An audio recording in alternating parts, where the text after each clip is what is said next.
This is Including You, the new series from Lead at Any Level. Including You features stories from chief diversity officers and other executives who are creating inclusive cultures in their organizations. Our goal is to show what's working in companies just like yours, to give you the tools you need to keep pushing for progress in your own workplace. We want to create belonging and opportunity for everyone, including you.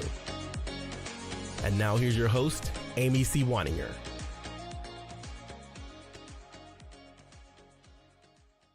Welcome back to Including You. I'm your host, Amy C. Waninger, the Inclusion Catalyst. My guest today is Robyn Pollack. She's the workplace culture strategist and founder at Loutel.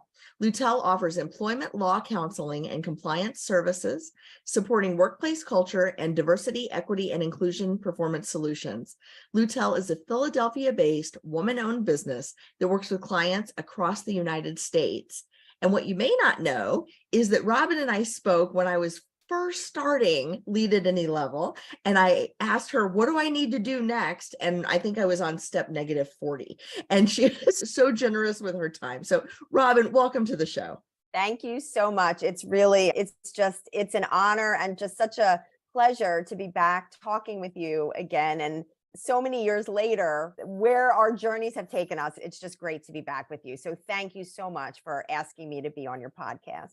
Well, thank you for being generous with your time, not once, but twice with me. I really do appreciate it. Always. And I'm just excited to talk to you about your business and about what's going on in the world, because we have been through a lot since 2018, 2019, when we last spoke. Not just us as individuals or as business owners, but the entire world it's almost like it's been in a snow globe and just been shaken just chaotically in the last few years. So let's just start with the basics. Tell me a little bit about Loutel, what you do, what kind of clients you serve, and how you help them. It's a little bit of a unique business model, and certainly something that we are really proud of at Loutel. So we combine a full service employment law practice. So we are lawyers, so full service employment law and some transactional work with full service workplace culture and DEI consulting. So lots of companies out there that do lots of lawyers and law firms doing employment law, and certainly since 2020, lots of people doing DEI work. But having those two service lines together, connected under one umbrella, is something that is really unique and is something that we're finding is providing great value to our clients. So we primarily are in the middle market, pretty industry agnostic, representing employers and companies across industries, markets, across geography. And on the legal side, we try to be very proactive counselors to our clients. Of course, we're getting the hair on fire, I need to fire somebody, or something bad's happening, or somebody's suing us. But what we really try to do is to set them up for success so those things don't happen. So looking at policies, processes, systems, and where the culture piece comes in is that oftentimes if somebody is getting sued or a complaint is filed or there is some issue, the underpinnings of it are often cultural. So a lot of value in being able to put that lens onto the legal work and the legal counseling and risk mitigation work that we're doing. On the other side, when we're counseling and helping our clients with DEI and culture issues, having that legal lens is also really important. We have a client that was looking to do something around Ramadan and the end of Ramadan, and what they were able to do from a legal perspective was slightly different than what they wanted to do from a culture perspective. So being able, again, to layer that legal lens across cultural work is really cool. So just having that business model elevated us and put us in a unique kind of niche position to really be able to service clients. I want to dive into this a little bit more, because I think a lot of organizations and a lot of executives see diversity, equity, and inclusion work as fraught with risk. If I do this work and I say the wrong thing, if we bring in a consultant and they tell us the wrong thing, if we open up for dialogue and somebody misspeaks or somebody says something offensive, we're opening ourselves up to all sorts of trouble. Very rarely do I hear executives say the opposite, which would be, if we don't do something, we are opening ourselves up to all sorts of trouble because we're not being open, we're not being respectful enough, we're not hearing people and letting them voice their concerns. And so I'd really like to dive in, for the purposes of our discussion today, at this intersection of DEI and legal risk management, because we often hear about the cost of diversity and inclusion programs and initiatives. We don't often hear about all the money we save when we invest in this work up front thoughtfully and carefully. Is that all right? Yeah, great question. And being a lawyer, and I wasn't just any lawyer, I was actually a restructuring and bankruptcy lawyer. So I, in my prior life for 20 years, counseled companies on legal issues, people issues, operational issues, financial issues under the auspices of bankruptcy. So you're essentially running a company. So very much aware of how C-suites think and boards and leadership and how people operate in a business. And I think that has informed our approach to DEI and culture work, because we're not coming in and saying, okay, I say this to clients all the time, if you want the kumbaya, like DEI firm, that's not us. We're the business people. We really are. And we are looking at culture as a business strategy. So it's people first. It's always people first, but they're not mutually exclusive. Just because you're looking at this as a business strategy and a business imperative does not mean that you're not people first. I think sometimes people confuse that and they think, oh, you're trying to leverage your people for business. It's not that. It's that when your people feel invested in, supported, have a voice, feel belonging, all of those things, they are going to stay, they're going to be engaged, they're going to perform better, they're going to go the extra mile, they're going to interface with your clients and customers more positively. That is what drives your business. So I think our approach is the second thing you described. We're thinking about how culture and DEI is actually a risk mitigator and a business driver, as opposed to, I don't want to touch this, it's the third rail, I don't want to say the wrong thing.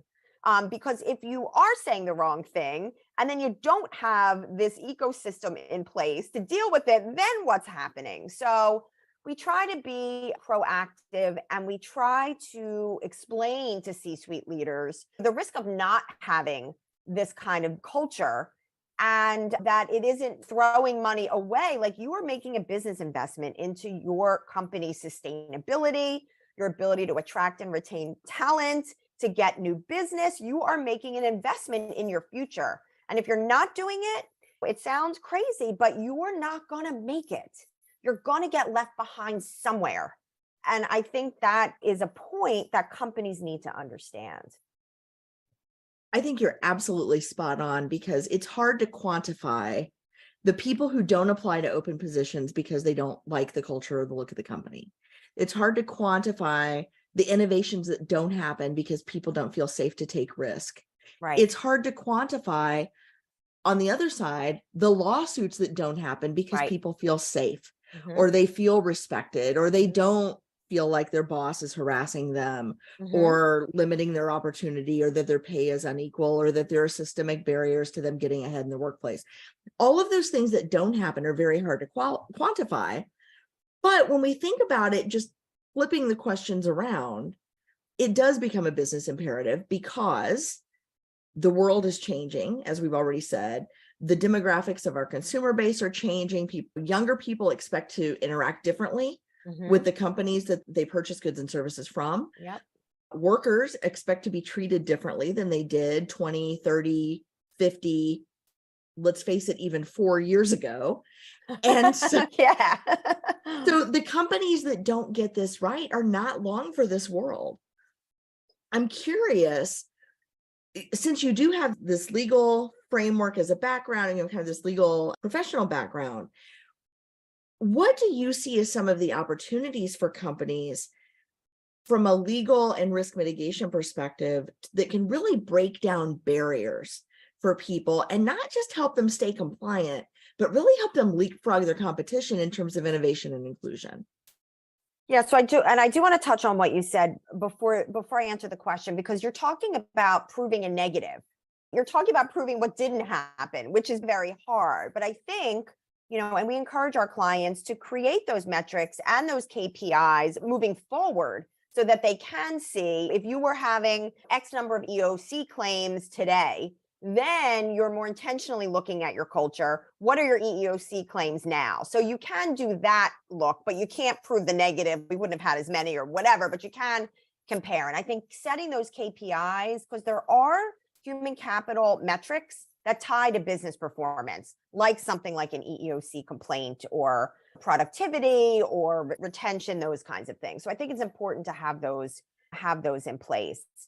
I think one of the things to answer your question about creating those kinds of cultures, and it's just so interesting because this has been something like ruminating with me lately. I think that people need to stop thinking of DEI and B, diversity, equity, inclusion, belonging, as something separate from culture. I'm actually thinking, I made a note to myself today to write an article about this. It's DEI and B. It's really about C. It's about culture.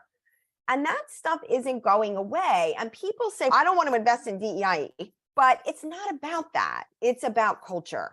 So breaking down barriers and creating that kind of environment where things like innovation are happening and people have a voice and people feel psychologically safe, those are the things companies need to focus on. Communication is key. So we have a proprietary data tool that we created with a data science team, and it's called the Loutel Vibe Assessment. And Vibe stands for Voice, Inclusion, Belonging, Equity. And we ask about 6 additional indices of culture in our Vibe assessment. So it's a quantitative cultural assessment. It also has an open-ended question like, what's one thing your organization can do to enhance Vibe? And then we do focus groups and interviews. We have a whole data collection protocol.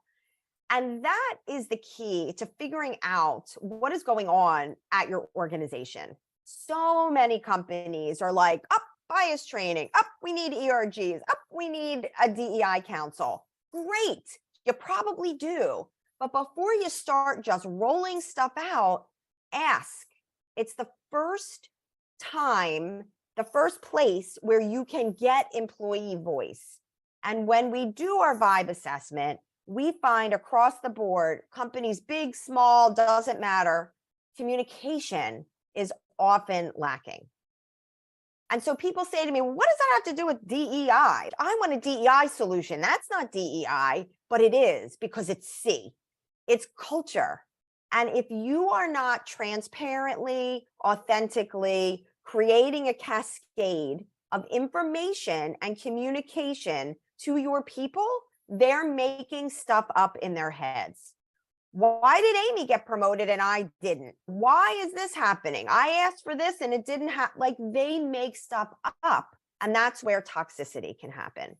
So part of creating this culture of inclusion and breaking barriers, not from a compliance standpoint, but from a culture standpoint, starts with communication.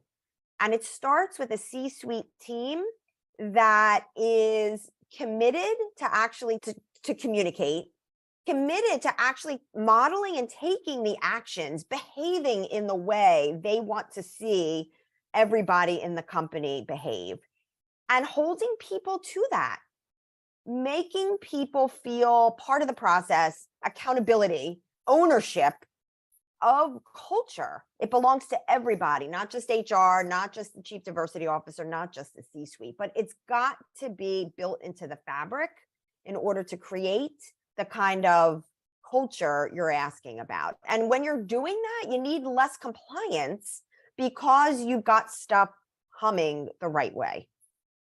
That was like a way long answer. You're probably like, that was more than anybody needed to know.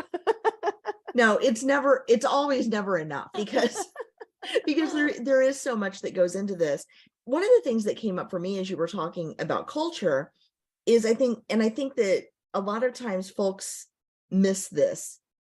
Culture in the organization is not the same for everybody. Mm-hmm. The culture of the C-suite is different than the culture of the front line. Why? Because there's an information gap. There's a vision gap. We're starting in different places.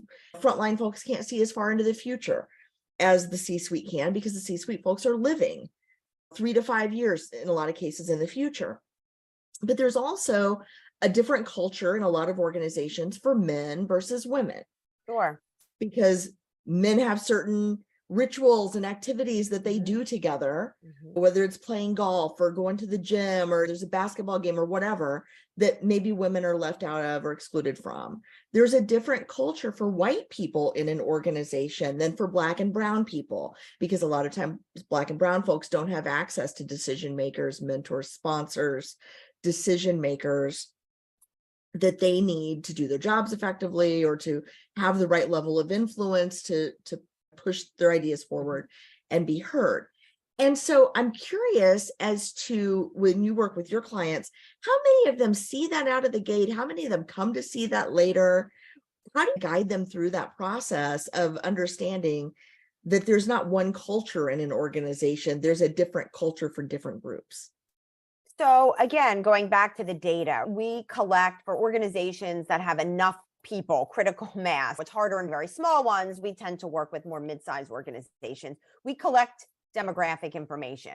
So people self-report their different demographic identities so that you are able to look at that data and see, okay, in these certain areas, those that identify as male are having a more positive experience than those that identify as female.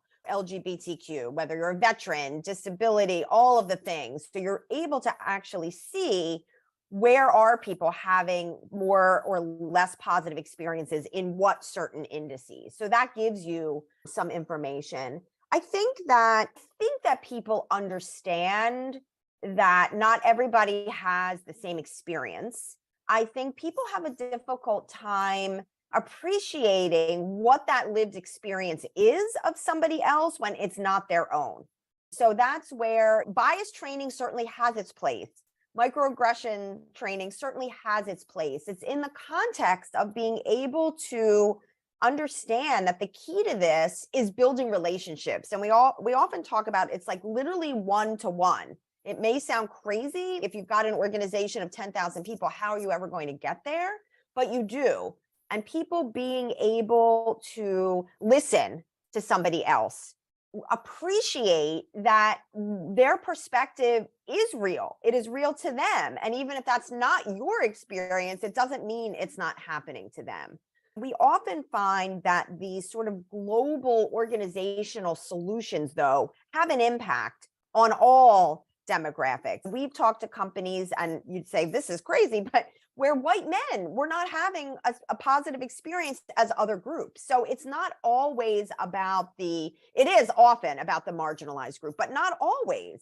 We always think like if there's one person in your company that's not having a good experience, you have an issue. It has to be everybody. And look, there's things that happen. There's ebbs and flows and stresses of work. Not everybody's going to love their job every day, but that's not what we're talking about. We're talking about what does it feel to that person to walk into that workplace every day? Do they have a sense of dread? Do they feel that they're going to be marginalized? Do they feel that they can't speak up? Do they feel part of the team? So it's looking at those things that, and looking at it by demographic to get an understanding. But it's not just about demographics. Again, that going back to it's DEIB, but what it's really about the C, people experience culture differently. But if you're having a problem with communication, it's impacting everyone. If you're having a problem with equity, it's probably not impacting everybody the same. But there are certain universal things that happen in companies that impact everybody. Employee voice is one of them. If your employees generally don't feel that they have a voice, maybe if you're marginalized, you may feel less, but it may not even be statistically significant. Everybody's, I can't talk here, or I can't make a mistake. So you have to be able to parse those out. And it's not just about the diverse identities. Yeah, and I think it does all start with the data. I usually tell my clients, look, every company, there are people, it's not whether the company is inclusive or not, because there's no company that includes everyone. And every culture includes somebody, or you wouldn't have people working there at all. But the question is really not, are we inclusive? It's for whom are we inclusive? Who feels welcome here? Who feels valued here? Right. And who doesn't, and why don't they? And when you can start digging into some of those deltas, then you can really make a difference in terms of being a place that other people want to bring their friends to work, or they talk about what a great work experience they have. It's the kind of place where customers can see themselves in the company and want to engage deeper and build real brand loyalty and those sorts of things. So I agree with you that it's absolutely about the data, not just broad swaths of data. Oh, we got an 80% our engagement score, we're doing great. But what's going on with the other 20%? Who Right. are they? Why don't they feel connected? And what can we do about that? Yeah, and I think that breaking barriers, again, going back to the sort of concept of relationships, the people that don't feel part, or they feel othered, or they feel that they're not included, how do we bring them in? We talk about, this in-group, out-group bias, which is the concept of you've got this group of people, they're homogenous, they like each other, they get along, they relate to each other. I think of it as like the middle school lunch table. Like you had the debate kids were their own in-group, and the football players were the in-group, and they didn't necessarily interact. And that happens in companies. If you're in a group, you're always going to lunch with the same people, and there's somebody that's sitting at their desk eating alone, that person doesn't feel included. It's a very simple example. And we talk about to clients about the concept of you really want your whole company to be the in-group. You want to expand that circle. And how do you bring people in? And it goes back to getting to know people and saying, hey, Amy, come to lunch with us, come on. Or saying, hey, maybe you don't want to come to lunch now, but let's grab a cup of coffee. I'd love to just get to know you.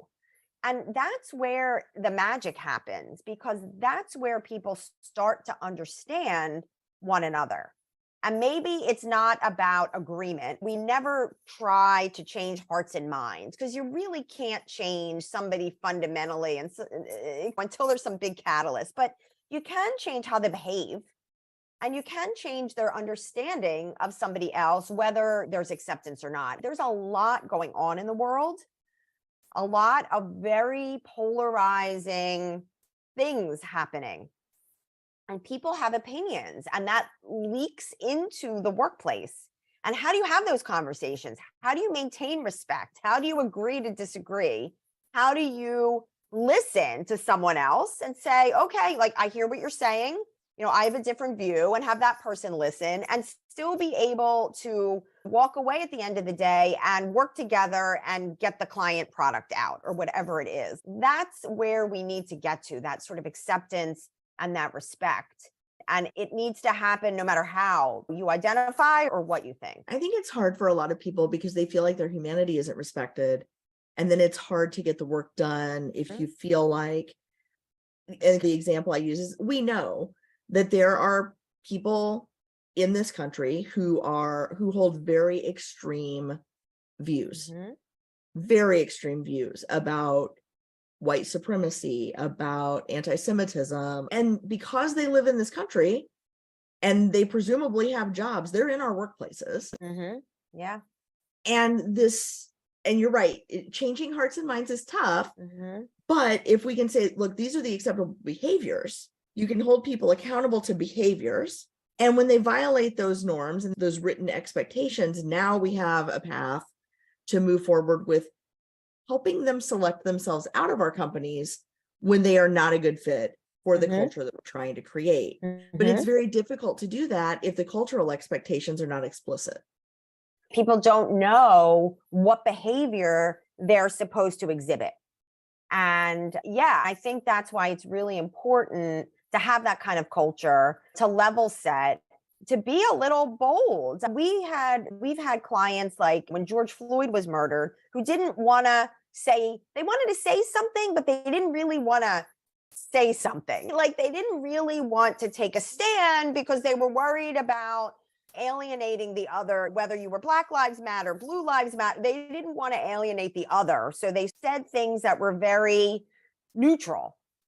And I think there's a danger in that, because you are not taking a stand. Who do you want to be? And what is the culture you want to live by? And then people know what that is. And so if you're a person that can't behave, you don't have to think it or believe it. There's lots of people who don't believe in DE. I've led teaching sessions and people are like, this is a waste of time. Why are we talking about bias? People are snowflakes. They have to just get over it. And that's okay. That's okay. You can think that when you go home at night, you can talk about that at your kitchen table, but you can't act like that. You can't say that in a webinar. You can't express that because you are then marginalizing someone else's lived experience and you are shutting down their feelings of being able to share. You can't do that. So you've got to be able to set the expectation of behavior. And then if you're not working to that behavior, if you're not demonstrating that behavior, yeah, sometimes there's hard decisions that have to be made. This is where we're going. This is who we are. You got to act a certain way. And if you can't, that's okay, but you can't be here. And I think this is where companies, executive teams especially, really need to be clear about why does culture matter to the company? What's at stake? Mm-hmm. If the why isn't bigger than the pushback, you can't make progress. Because as soon as somebody pushes back a little bit bigger than your why, you think, yeah, we're trying this. And there's no teeth behind it. There's no commitment. Yeah. And people think they can opt out. Yeah. And the why can't be, well, it's the right thing to do. It is the right thing to do, but that can't be the why, because I feel like if that's the why, to your point, it leaves too much room for, you think it's the right thing to do, but I really don't. I don't think we need this. I think we're fine. I don't get that. I think that's, again, coming full circle, where you need to tie it to the business. This is what's going to take us forward. Like it or not, if we're not embracing this, first of all, it's good for us. We spend a lot of time at work. Nobody wants to come to work and be upset or sad or angry or any of the things. And there could be a situation having nothing to do with culture or equity where you don't feel included or you don't feel you've been treated fairly. Think about if that's your experience every day. You're not going to want to be here. And if we don't have people here, we can't operate. We don't have a business. You need people in every business, no matter how automated. You need people. So that's where the anchor on the business comes in. If we want to be sustainable, like you're working here, if you want to have a job in 10 years here, these are the things we need to do for all the reasons. The world is changing. Customers are changing. Clients are changing. Talent expectations are changing. If we're not including different people, we're not problem solving as well as we could be. We're not as innovative as we could be. We're just not sustainable this way if we're not embracing this. And I don't know that anybody could argue that there's a pushback to that that's greater than that why. If I'm a C-suite leader and I'm like, this is part of our business strategy because of X, Y, and Z, I think that's hard to have somebody push back on truly. Exactly. Well, I want to leave it right there. Robyn, thank you so much for being on the show. Thank you for sharing some of your methodology with us and some of your expertise. And I know that this was something that my listeners and viewers are going to be very grateful for. Thank you. Thank you for having me, Amy. It was great. If you've enjoyed this episode, follow Lead at Any Level on LinkedIn and YouTube. Then join us for Including You video simulcast every Thursday at noon Eastern. Including You can also be enjoyed each week as part of the Living Corporate audio podcast series, available on all major podcast platforms. Learn more at living-corporate.com. Including You is brought to you in part by Lead at Any Level, a boutique training and consulting firm improving employee engagement and retention for companies that promote from within. Lead at Any Level. Leaders can be anywhere and should be everywhere. Learn more at leadatanylevel.com. Lead at Any Level and its logo are registered trademarks of Lead at Any Level LLC. The views and opinions of guests on our show do not necessarily reflect the positions of Lead at Any Level, Living Corporate, or the sponsors of Including You. That's it for this week's episode of Including You. If you enjoyed this episode, be sure to like and subscribe wherever you get your podcasts or wherever you watched us. Be sure to join me next week when my guest